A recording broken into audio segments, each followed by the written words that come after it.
Hey everybody, it's GK and we're here to share with you some events over the past kind of month or so that have kind of been troubling us a little bit, but everything's fine. We made it through okay.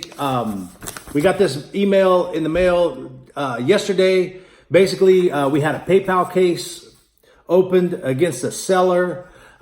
We bought some cards, didn't get the cards. Essentially, we got scammed, and we turned that into PayPal. And the good news for us, case was closed. Case was closed in our favor, so we got our money back. So it's bad news that we got scammed, but it's good news that we were able to recover those losses. All right. So what we wanted to do is just take a few minutes and kind of tell you about some things that we learned through the process, so hopefully you can avoid getting scammed.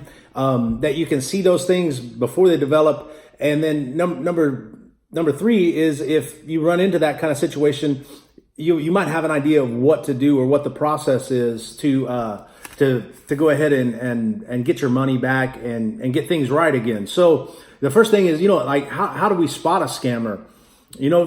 For us, one of the things that we look at is, if there's a legit thread, if there's a post, a tweet, a video out there saying, hey, this is how legit I am, that should be a red flag that, man, you may not be that legit. All right.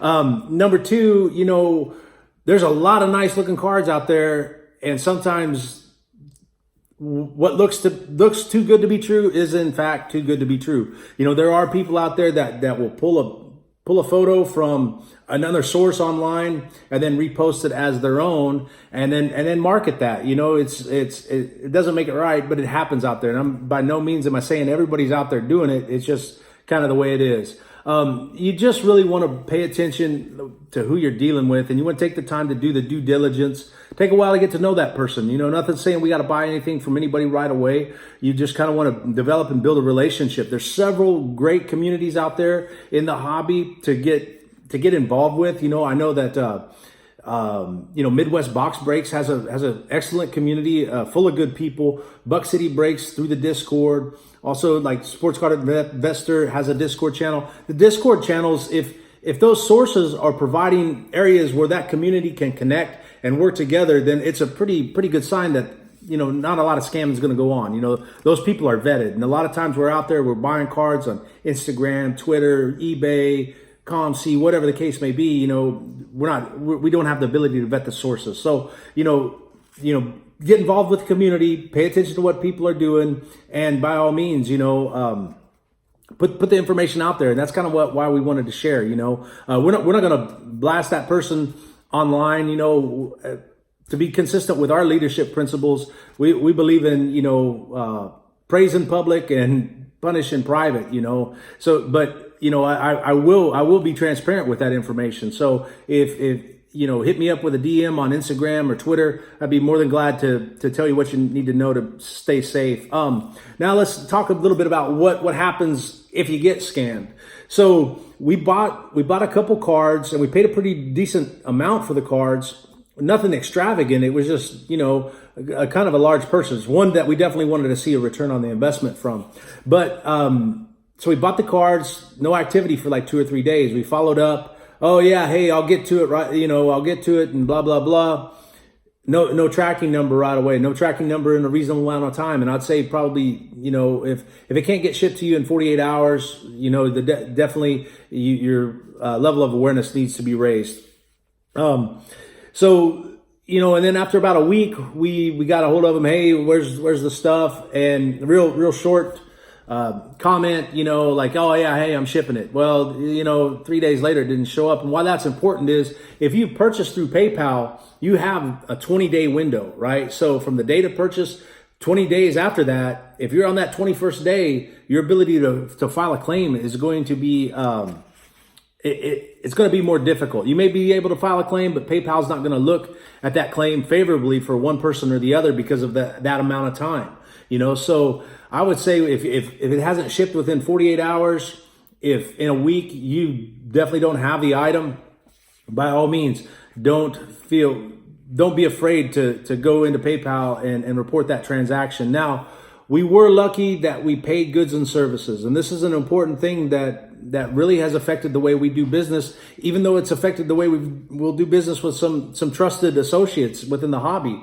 You can either pay friends and family or goods and services. As a seller, we always prefer to do goods and services. Number one, it protects you as the buyer. So if you're buying one of our cards, you pay goods and services, your purchase is protected. And for us as a seller, if we're looking at with a scarcity mentality, hey, goods and services cost us 6% of the transaction, we can't afford those fees. That's not how we're comfortable doing business, right? It's on us to figure out creative solutions to be able to work around those fees and give those people that choose to buy with us the confidence to buy. So, try to always pay goods and services, because this was what was key in this transaction. So what we did was, once we realized, hey man, we're scammed, we got to do something about it, we went into PayPal. We up on the top toolbar, we went to tools. On the drop down menu, we went to the resolution center, and then at the resolution center, we scrolled all the way down, and then there's a blue window, report a problem, and we click that, and then you'll see all your transactions. So then you just go in there and click on your transaction, whatever one you had problems with, and then just follow the prompts after that, and it's pretty self-explanatory. Like I said, you've got 20 days to do it, so do it fast. And also, one of the things that we did is we wrote a narrative, basically explaining our side of the situation, that and we utilized some keywords, some keywords that would be in our favor. At that point, we were out a couple $100, and we had no problem saying, hey, seller so-and-so failed to send the card or send the items. Seller engaged in a fraudulent transaction, that seller was fraudulent, I think we did a Google search of keywords to use, and then we just kind of thought about it, wrote like a little rough draft out, and then composed that message. But basically what it said was, hey, we paid for these goods, we didn't receive these goods in a timely manner, and we believe the seller was fraudulently representing his goods and services. So after that, man, it took about 3 weeks, and then we got the email, hey man, here's your $200 back, GK, and that was pretty cool. So we just wanted to share that information with you guys because number one, it happened to us, and it's a great learning opportunity. In no way are we upset about what had happened. If anything, I kind of feel empathy for the guy, because, what happened on the scammer's end is, hey, 6 weeks ago, he got over on us, right? He got a free $200, had no intentions of providing us the cards.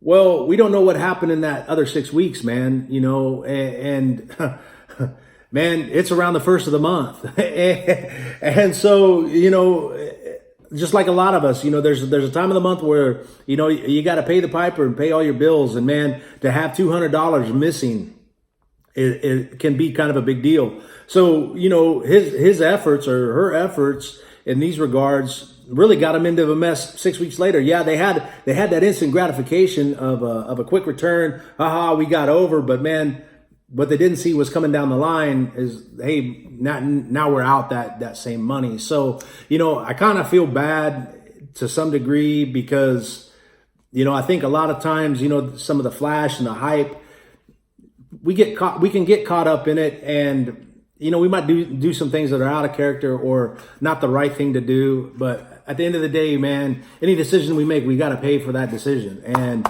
unfortunately, that happened to them. Well, they made a decision for those results to happen to them. So all in all, man, we got scammed. We learned some things on how to avoid getting scammed.